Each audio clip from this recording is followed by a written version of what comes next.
गुरुर्ब्रह्मा गुरुर्विष्णु गुरुर्देव महेश्वरः गुरुः साक्षात् परं ब्रह्म तस्मै श्री गुरवे नमः। नमो नमः सर्वेभ्यः। नाम्नाहं निरञ्जन सिंह। अहं तिरुपति स्थित राष्ट्रीय संस्कृत विश्वविद्यालये शिक्षाशास्त्र विभागे शिक्षाशास्त्री द्वितीय वर्षे पठनस्मि। अहम् अद्य भवतां पुरतः हितोपदेशः ग्रन्थस्य सामान्य परिचयं दातुम् इच्छामि।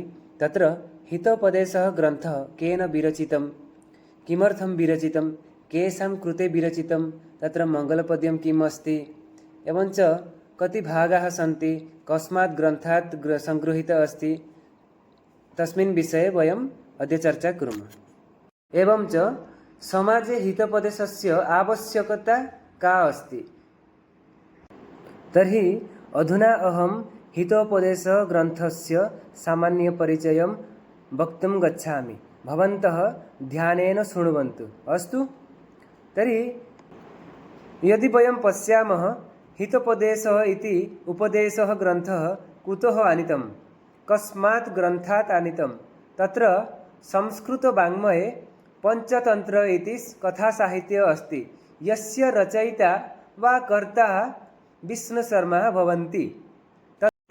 अधुना अहं हितोपदेशग्रन्थस्य सामान्यपरिचयं वदामि, ध्यानेन शृण्वन्तु। हितोपदेशस्य सामान्यपरिचयः। अस्य हितोपदेशग्रन्थस्य कर्ता भवति नारायणपण्डितः। अयं बङ्गप्रदेशस्य राज्ञः धवलचन्द्रस्य आश्रितः भवन्ति। हितोपदेशग्रन्थस्य रचना एकादशशताब्द्याम् आसीत्। प्लेटो महोदयः हितोपदेशस्य रविवासरः इत्यर्थे भट्टारकवासरस्य प्रयोगं दृष्टवान्। अत्र भवन्तः ज्ञातुं शक्नुवन्ति यत् हितोपदेशः ग्रन्थः प्लेटो महोदयेन अपि पठितम्। भवन्तः सर्वे जानन्ति, प्लेटो महोदयः एकं महान् दार्शनिकः आसन्। तेषां शिक्षाशास्त्रक्षेत्रेषु बहु अवदानानि सन्ति। अस्मिन् ग्रन्थे नाम हितोपदेशग्रन्थे 679 कुत्रचित् 726 नीतिशिक्षाविषयकश्लोकाः सन्ति। अत्र महाभारतधर्मशास्त्रपुराणेभ्यः श्लोकाः सङ्कलिताः सन्ति। हितोपदेशस्य चत्वारः विभागाः सन्ति, यथा मित्रलाभः, सुहृद्भेदः, विग्रहः, सन्धि इति। अत्र 39 कथाः सन्ति। अत्र प्रस्तावनायां पाटलिपुत्रस्य राज्ञः सुदर्शनस्य चतुरः पुत्रान् विष्णुशर्मणा नीतिशिक्षा शिक्षिता इति। हितोपदेशस्य प्रथमकथा भवति काककुर्मादीनां कथा इति। मित्रलाभे 10 कथाः वर्तन्ते, सुहृद्भेदे 9 कथाः वर्तन्ते, विग्रहे 8 कथाः वर्तन्ते च, सन्धौ तु 12 कथाः सन्ति। तस्मात् एव ग्रन्थात् अयं हितोपदेशः उपदेशः ग्रन्थः स्वीकृतम्। अधुना वयं जानीमः हितोपदेशः इति शब्दस्य अर्थः कः तथा तस्य व्युत्पत्तिः कथं। तस्य अर्थः भवति यत्र हितकृते उपदेशाः वर्तन्ते तमेव ग्रन्थं हितोपदेशः इति उच्यते। तस्य व्युत्पत्तिः एवं रूपेण भवति हितश्च असौ उपदेशः चेति कर्मधारयः। अत्र कर्मधारयः समासः अस्ति। अधुना अहं हितोपदेशस्य मङ्गलपद्यं गायामि। अहम् अधुना हितोपदेशस्य मङ्गलपद्यं गायामि। सिद्धिः साध्ये सतामस्तु प्रसादात्तस्य धुर्जटेः जाह्नवीफेन लेखेव यन्मूर्ध्निः शशिनः कलाः।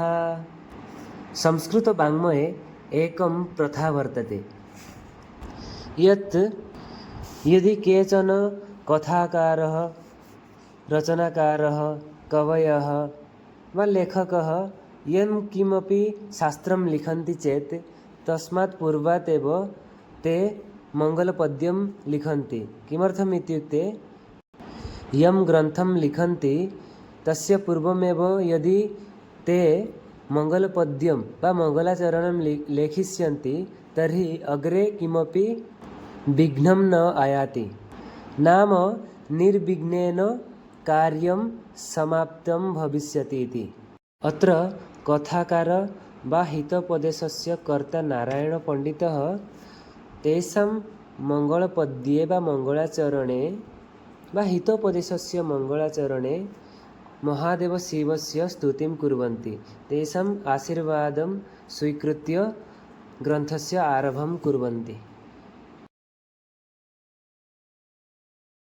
हितोपदेशे आदौ ये 9 श्लोकाः वर्तन्ते तत्र कथाकारः नारायणपण्डितः हितोपदेशस्य उद्देश्य आवश्यक तत्र बहु सम्यग्रीत्या बोधयितुं प्रयासं कुर्वन्ति। तेषु 9 श्लोकेषु मङ्गलाचरणश्लोकः अपि वर्तते। अहम् अधुना क्रमबद्धरूपेण एकमेकं कृत्वा 9 श्लोकाः पर्यन्तम् अहं सर्वं श्लोकं पठामि, अपि तु तत्र श्लोकस्य अर्थम् अपि बोधयामि। द्वितीयश्लोकः वर्तते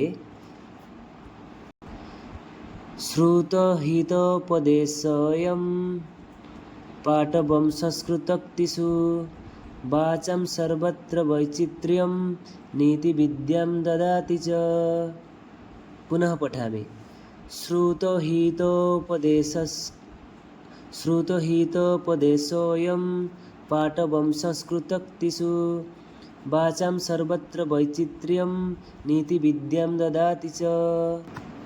यदि अस्य श्लोकस्य भावार्थं वयं पश्यामः तर्हि अस्य श्लोकस्य भावार्थः एवं रूपेण भवति यत् यदि हितोपदेशः वयं पठामः तर्हि तत्र वयं किं किं प्राप्नुं शक्नुमः, तत्र नीतिविद्यां वा वाक्चातुर्यता एवं च राजनीतिप्रभृतिज्ञानः, सरलसंस्कृतज्ञानं, संस्कृते अस्माकं कृते ज्ञानं प्रदानं करोति।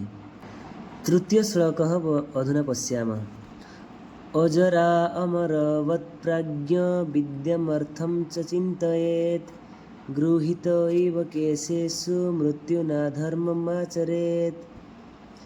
अजरा अमरवत्प्राज्ञ विद्यामर्थं च चिन्तयेत् गृहीत इव केशेषु मृत्युना धर्ममाचरेत्। अस्य श्लोकस्य अर्थम् एवं रूपेण अस्ति यत् यः बुद्धिमान् भवति, यः आत्मां अजर अमर इति चिन्तयित्वा सः धन तथा विद्या उपार्जनं करोति।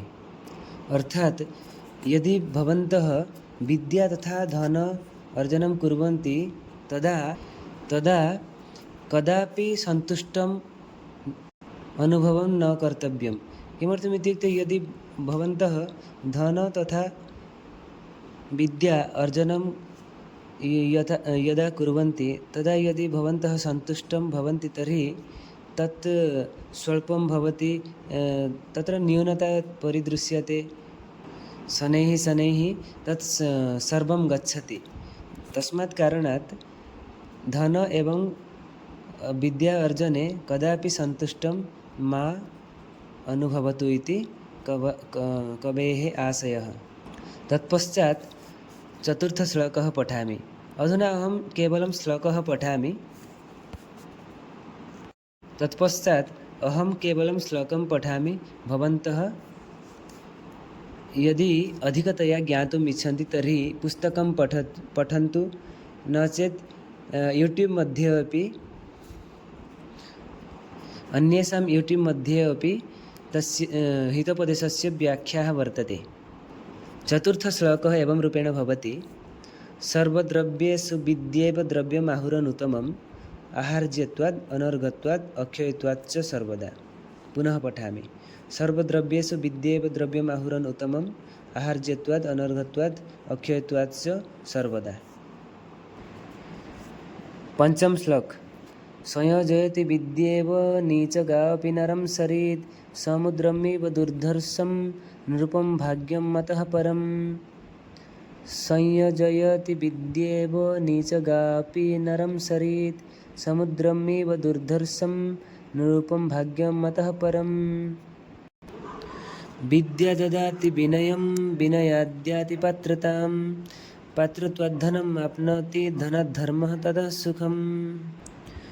विद्या ददाति विनयं विनयाद्याति पात्रतां पात्रत्वाद्धनम् आप्नोति धनाद्धर्मः ततः सुखम्। सप्तमश्लोकः। विद्या शस्त्रस्य शास्त्रस्य द्वे विद्ये प्रतिपतये अद्य हास्याय वृद्धत्वेदिति याद्रियते सदा। विद्या शस्त्रस्य शास्त्रस्य द्वे विद्ये प्रतिपतये अद्य हास्याय वृद्धत्वेदिति याद्रियते सदा। यन्नेव भाजने लग्नः संस्कारो नन्यथा भवेत् कोऽथ छलेन बालानां नीतिस्तदिह कथ्यते। यन्नेव भाजने लग्नः संस्कारोऽनन्यथा भवेत् कथा छलेन बालानां नीतिस्तदिह कथ्यते। अधुना नवमश्लोकः। मित्रलाभः सुहृद्भेदः विग्रहः सन्धिरेव च पञ्चतन्त्राद् अथान्यस्माद् ग्रन्थाद् आकृष्य लिख्यते। मित्रलाभः सुहृद्भेदः विग्रहः सन्धिरेव च पञ्चतन्त्रात् तथा अन्यस्मात् ग्रन्थात् आकृष्य लिख्यते।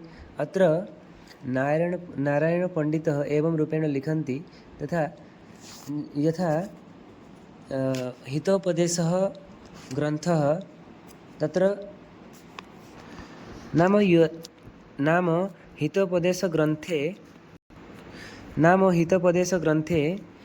चतुर्भागाः सन्ति यथा मित्रलाभः सुहृद्भेदः विग्रहः सन्धिरेव च। हितोपदेशे ये श्लोकाः वर्तन्ते तत्सर्वम् अन्यस्मात् ग्रन्थात् एव स्वीकृतः अस्ति। यथा पञ्चतन्त्रतः धर्मशास्त्रतः मनुस्मृतितः नीतिशतकं चाणक्यनीति तथा एभ्यः ग्रन्थेभ्यः हितोपदेशः सङ्गृहीतः अस्ति इति नारायणपण्डितः वदन्ति। तर्हि अद्य वयं हितोपदेशः उपदेशग्रन्थविषये किञ्चित् ज्ञातवन्तः। धन्यवादः। नमस्कारः। जयतु संस्कृतं जयतु भारतम्।